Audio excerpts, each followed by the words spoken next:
This was Texas today. A delegation of Democratic members of Congress, Congressman Joaquin Castro of Texas, California Congresswomen Nanette Barragán, Julia Brownlee, and Sarah Jacobs, Massachusetts Democratic members of Congress, Catherine Clark and Jim McGovern, and Congresswoman Madeline Dean of Pennsylvania. They were all in Texas today. They all specifically went to the Dilley Immigrant Prison in Texas today.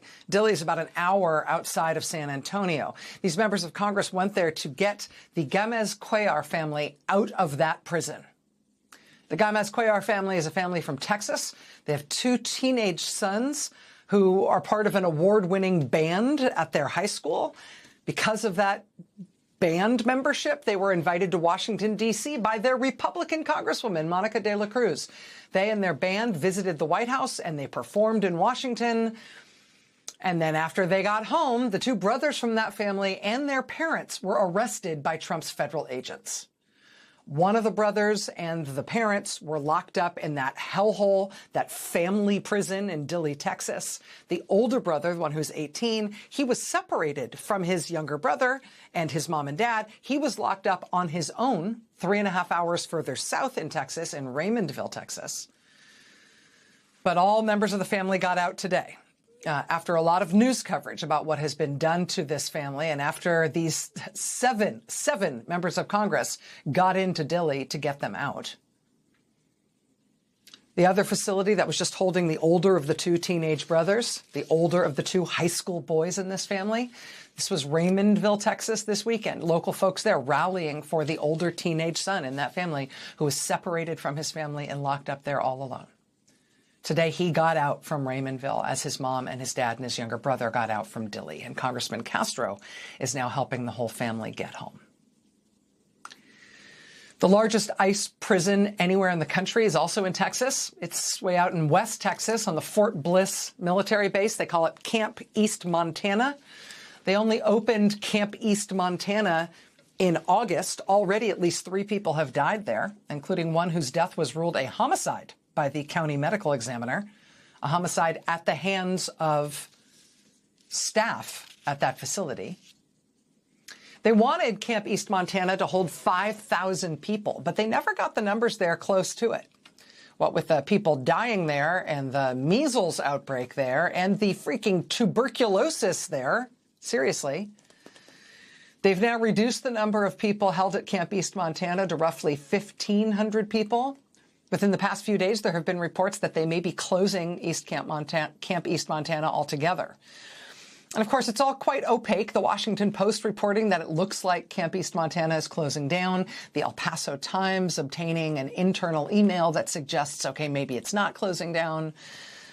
But, you know, it's clear even from their inability to fill that facility, that facility, their largest facility thus far, has been a failure for them thus far.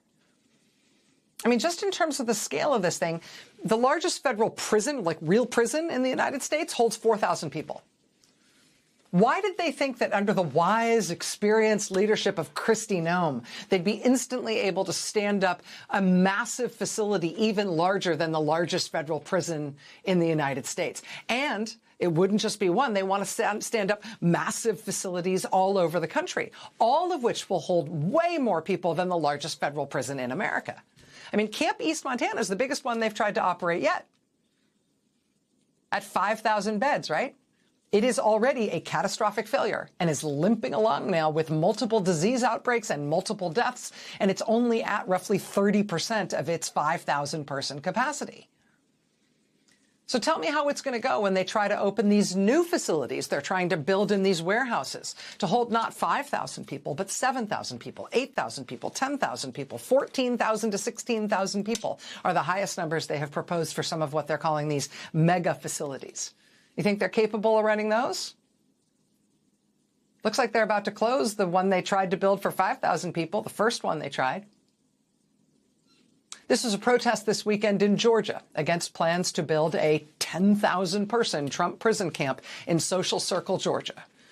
Donald Trump is telling the people of Social Circle, Georgia, that it doesn't matter that they don't want it, doesn't matter that their sewer system can't handle it, doesn't matter that their water system can't handle it. That little Republican voting Georgia town is going to be forced to take a 10,000-person Trump prison camp that will triple the population of their town to hold people indefinitely without trial and without access to lawyers. And I say that because I mean it specifically. The New York Times notes today that in the blueprints that have been made available for that facility in Social Circle, Georgia, among other problems in the blueprints, there do not appear to be any facilities whatsoever for the people being held there to meet with lawyers there.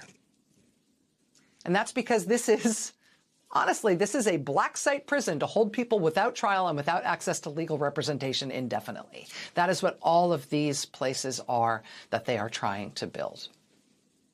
There were protests this weekend in 13 states, more than 70 different protests in 13 states this weekend, all targeting Citizens Bank. Citizens Bank, headquartered in Providence, Rhode Island. Citizens Bank is being targeted because activists say they provide financing to the private companies that have been running Trump's immigrant prisons thus far. Citizens Bank, as I say, headquartered in Rhode Island. That meant that a lot of these protests this weekend were in New England, but they were all over. They were all over. You see the sign here at Concord, Massachusetts on the left-hand side, boycott Citizens Bank. Then the overpass sign on the right there, Akron, Ohio. Citizens Bank funds ICE camps. National boycott effort now for a bank purported to be financing Trump's immigrant prisons.